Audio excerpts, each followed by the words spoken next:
there's a kind of love that doesn't explode. It doesn't cheat. It doesn't betray. It doesn't end with screaming or slammed doors. It just slowly becomes too heavy to hold. And one day you realize you're tired, not because you stopped loving them, but because loving them started to cost you pieces of yourself. I used to think heartbreak had to be dramatic to be real. That if it didn't destroy you, then maybe it wasn't deep enough. But I was wrong. The love that changed me the most was the one I walked away from quietly. No scene, no war, no villain. Just two tired people sitting on the edge of a bed, knowing something had shifted. We met in a way that didn't feel cinematic. No love at first sight. No lightning strike. It was slow. A message reply that came a little too fast. A coffee that lasted longer than planned. A second meeting that felt easier. I remember the first time I felt safe around you. It wasn't romantic. It was ordinary. You asked if I had eaten, not in a poetic way, not as a line, just because you noticed I looked exhausted, and I was. I had been carrying so much alone that I didn't even realize how tired I looked. At that time in my life, I wasn't broken, but I was stretched thin. Family responsibilities, work pressure, money never fully enough, dreams delayed. You didn't rescue me. You just stood beside me. And somehow, that felt more powerful. Loving you wasn't intense. It was steady. We built something practical. Groceries together, late-night noodles after long days, sharing bills, arguing about small things like dishes, laughing about how adult life is nothing like the movies. We weren't dramatic. We were realistic. And maybe that's why it hurt more when it ended. The first crack didn't come from anger. It came from exhaustion. I started noticing something.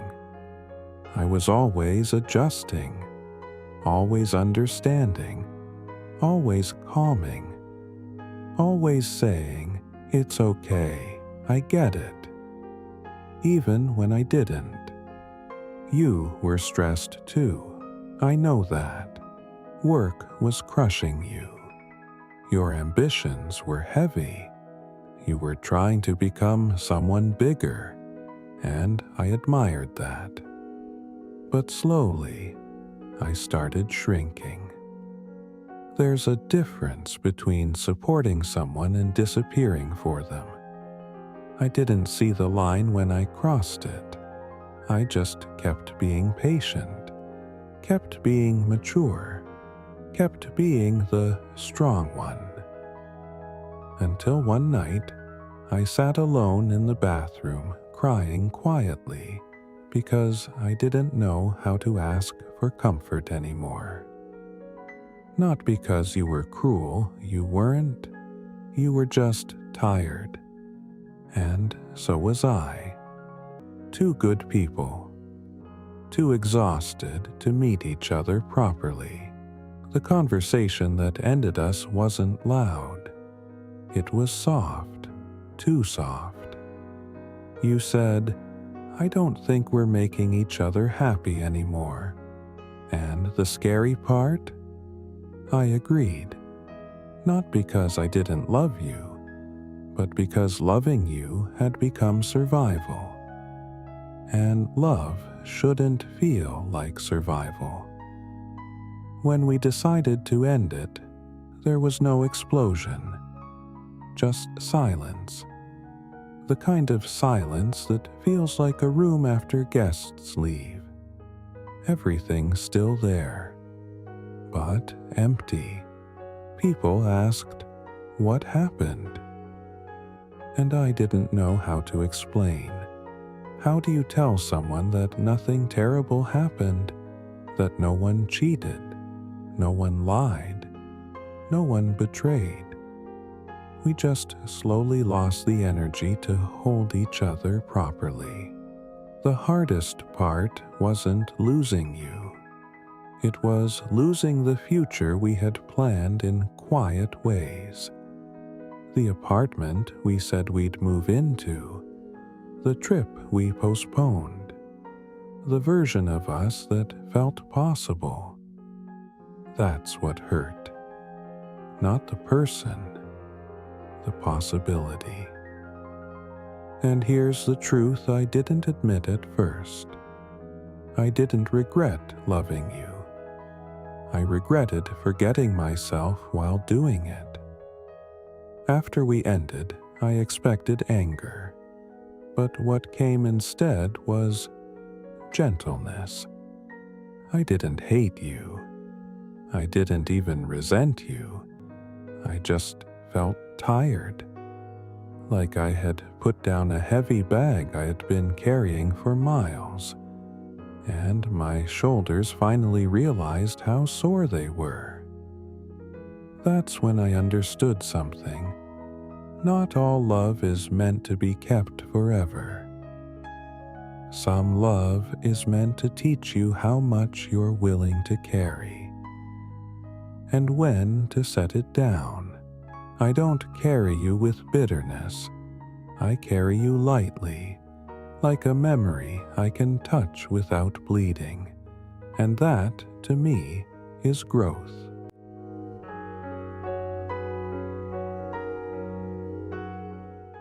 We didn't end immediately after that conversation. That's the part people don't talk about. Sometimes love doesn't die in one moment.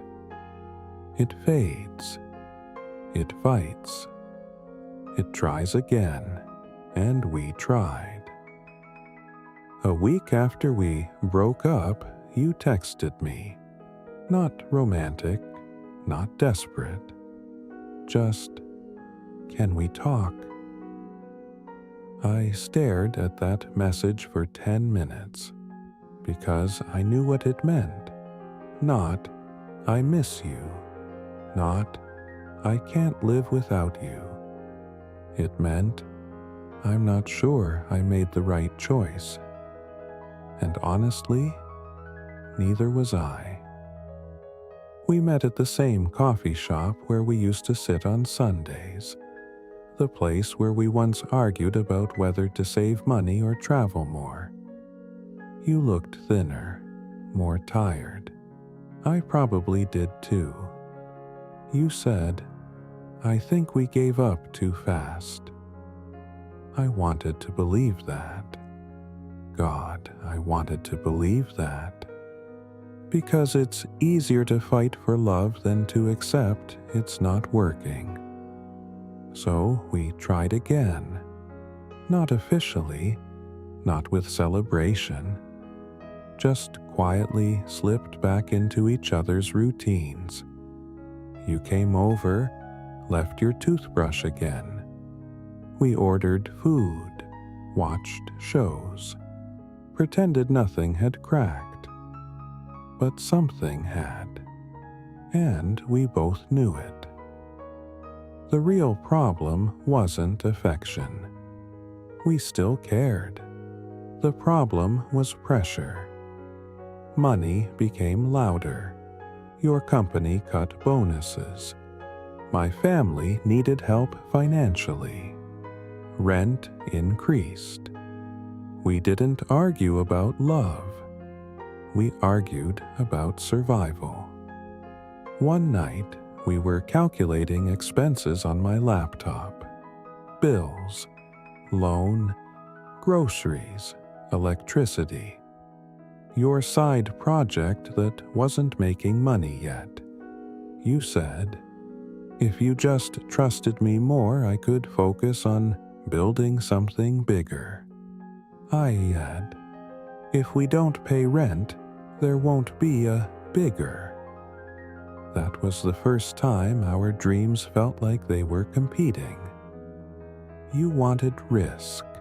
I wanted stability. Neither of us was wrong, but we weren't aligned anymore. And love alone can't fix alignment. Then came the night everything shifted. I had a bad day. Not dramatic, just one of those adult days that crush you slowly. My boss hinted my contract might not renew. My mother called about medical bills. I hadn't slept properly in weeks. I didn't need solutions. I just needed softness. You came home frustrated too. Your startup pitch got rejected again. We sat in silence, heavy silence.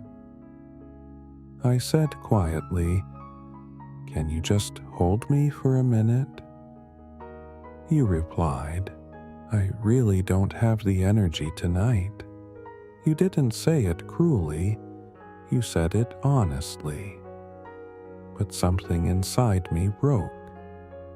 Not because you refused, but because I realized we were both too empty to refill each other.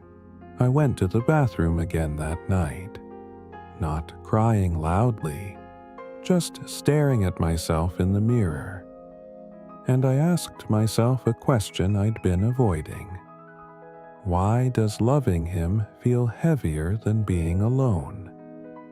That question scared me, because the answer was clear.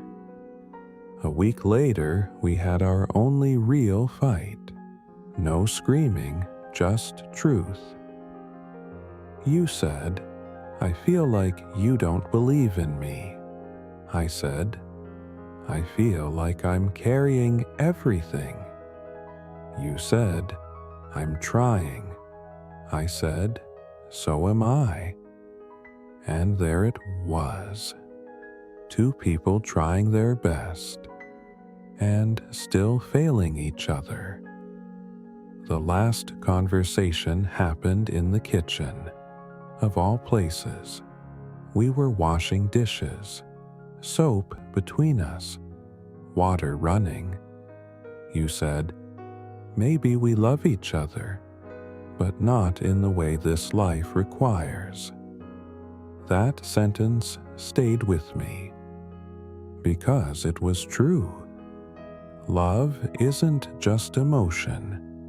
It's timing, capacity, direction, energy, and ours were misaligned.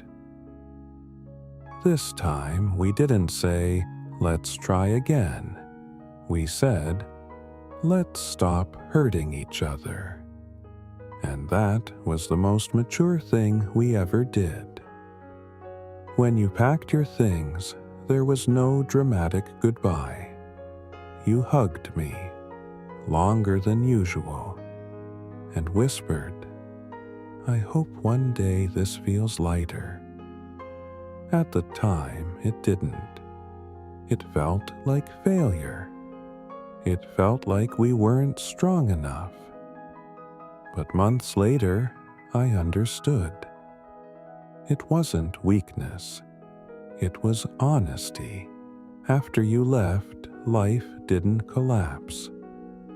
That surprised me. I expected devastation.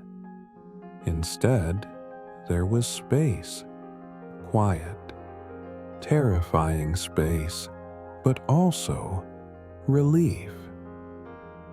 I could breathe without calculating someone else's mood. I could make decisions without negotiation. I didn't have to be strong all the time. I just had to be myself. That's when I realized something painful. We didn't end because we lacked love. We ended because we lacked capacity. And capacity matters. Love without capacity becomes weight. And I was tired of carrying weight. I don't hate you. I don't regret you. But I no longer romanticize us. We weren't almost. We were real. We just weren't sustainable. And that's the kind of heartbreak no one prepares you for. Not explosive, not toxic, just two adults choosing peace over potential.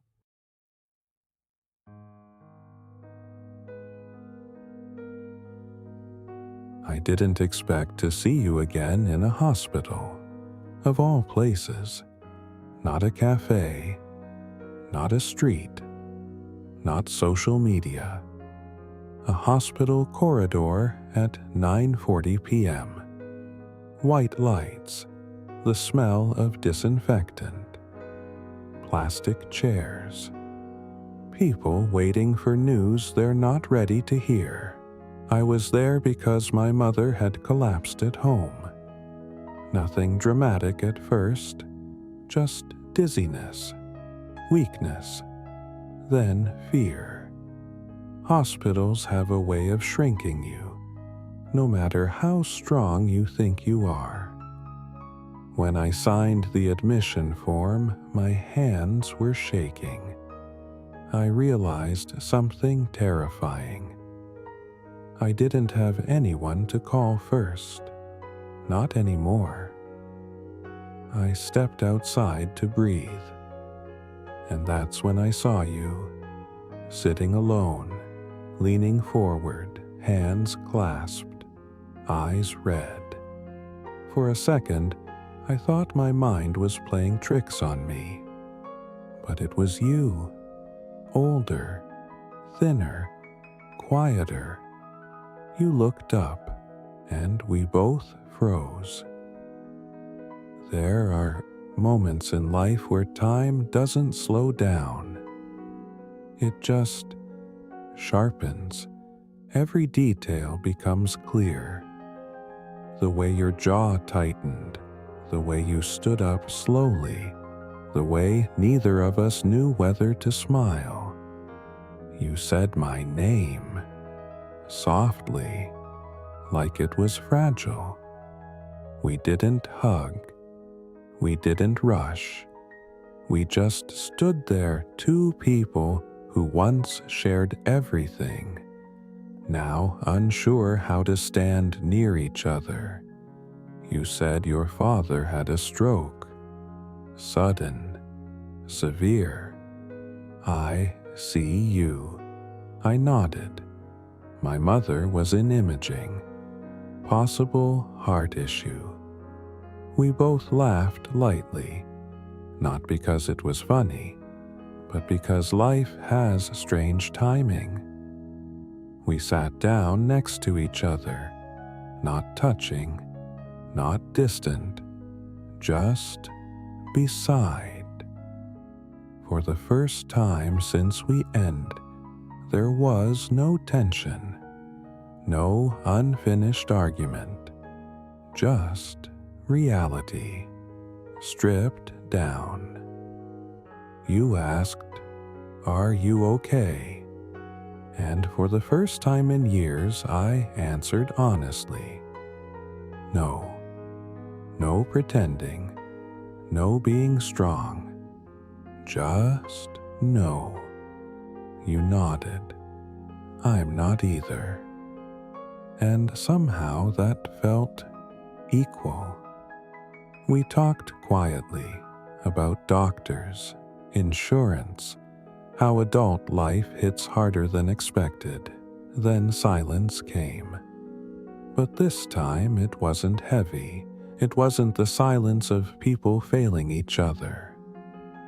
It was the silence of two people who survived something together once. At some point, you said something that stayed with me. I didn't know how to love you without feeling like I was losing myself. I looked at you and realized I felt the same. We were too young in our own struggles, too busy becoming, too afraid of failing. So we held on too tightly, and when that didn't work, we let go too quickly. I asked quietly, "Are you happy?" You didn't answer immediately, that honesty again. "I'm more stable," you said. "I'm calmer." Then you looked at me. "But I think I understand love better now." That sentence didn't break me. It healed something, because it meant what we had wasn't meaningless. It was formative. A nurse called your name. You stood up quickly, then hesitated. You looked at me like you wanted to say more, but you didn't. Instead, you said, "I'm glad you're okay." I smiled. "I'm glad you're growing." That was our goodbye. Not dramatic, not desperate, just sincere. Later that night, my mother stabilized. Not perfect, but stable. I sat by her hospital bed, watching her breathe. And I thought about you. Not with longing, not with regret, but with clarity. If we had met like this back then, two people stripped of ego, of ambition, of proving ourselves, maybe we would have loved differently. But then again, maybe we needed to fail first, needed to separate, needed to grow alone. Because the truth is, the love we had wasn't wrong. It was just unfinished. And unfinished things don't always need to be completed. Sometimes they need to be carried lightly. I walked out of the hospital at 2 a.m. The city was quiet. For the first time in years, thinking of you didn't feel heavy. It felt like remembering a chapter, important, but closed. I don't wish we stayed together. I don't wish we never met. I don't wish for another chance. What we had shaped me, taught me boundaries, taught me capacity, taught me that love is not just emotion, but timing. And now, when I think of you, I don't feel the urge to go back. I just feel grateful that once, in a difficult season of my life, we tried. Some loves are meant to be lived. Some loves are meant to be learned. And some loves are meant to be carried lightly. Not because they were small, but because we finally learned how not to let them weigh us down. That night, under hospital lights, I realized something final. We didn't fail. We grew, just not together. And that's okay.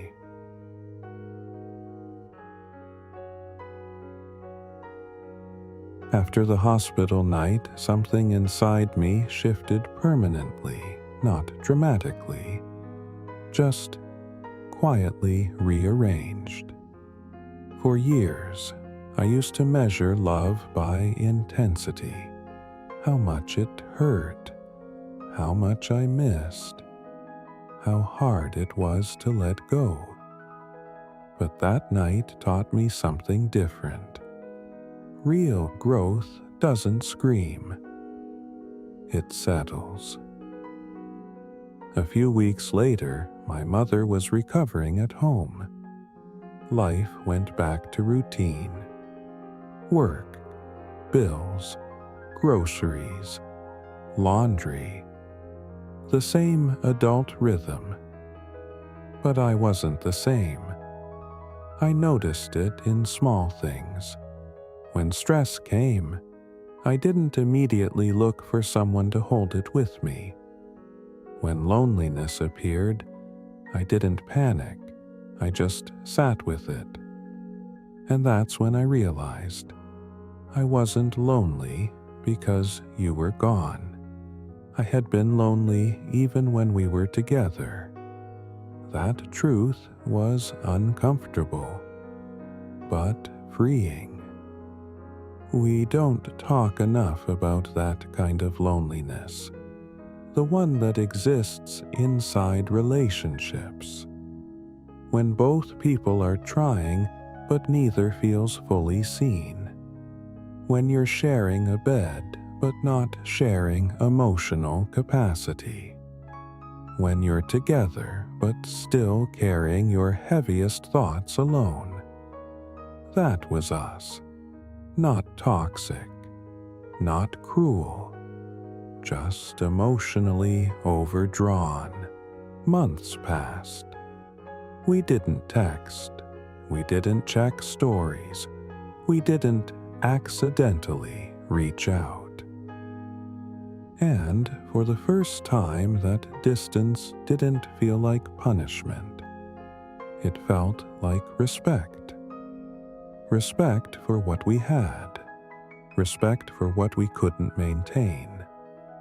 Respect for the version of ourselves we're still becoming. One evening, I found an old photo of us. Nothing romantic. Just a blurry selfie in a supermarket aisle. We looked tired, but comfortable. I stared at it longer than I expected, and instead of ache, I felt warmth. That surprised me, because warmth without longing means healing happened. I used to think closure required a final speech, a dramatic ending, a clean explanation. But closure isn't something someone gives you. It's something you build quietly, by choosing not to reopen wounds, by accepting that understanding can replace answers, by letting memory exist without demanding more. Here's the hardest truth I've learned. Sometimes the love of your life is not the person you end up with. Sometimes it's the person who changed how you love the next one. And that doesn't make it tragic. It makes it foundational. You taught me that love needs more than patience. It needs alignment. It needs two people who are not drowning individually. It needs capacity. And now, when I meet someone new, I don't ask, do we feel intense? I ask, can we build peacefully? That question came from you. I don't replay our arguments anymore. I don't rewrite conversations in my head. I don't imagine alternate timelines, because if we had forced it to work, we might have destroyed the gentleness we still carry. And I would rather remember us softly than survive each other bitterly. There's a quiet maturity in admitting we were good, but we were not meant to last, and that doesn't erase the value. It clarifies it. Sometimes I wonder where you are now. Not obsessively, just in passing. I hope your father recovered well. I hope your risks paid off. I hope you found someone who meets you with the energy you needed back then. And if you didn't yet, I hope you're kinder to yourself than we were to each other. Because that was our real mistake. Not loving wrong, but expecting ourselves to handle everything without rest. We were too proud to admit we were overwhelmed, too afraid to slow down, too focused on building a future that we forgot to build emotional safety. But here's what stays with me most. When I saw you in that hospital corridor, my heart didn't break. It expanded. And that's how I knew I was free. Free from resentment. Free from regret. Free from needing you to return. Now, when I say I carry you lightly, I don't mean I don't care. I mean I no longer let the memory weigh me down. You are part of my story, but you are not my unfinished business. Some loves don't collapse. They evolve into gratitude, into quiet respect, into a chapter that closes without damage. If I ever see you again in another season of life, I won't look at you as the one that got away. I'll look at you as the one who helped me grow up. And that feels honest. Because loving someone and letting them go peacefully might be one of the most adult things we ever do. Not every love is meant to stay, but every real love leaves something behind. In our case, it left wisdom. And that is something I can carry lightly.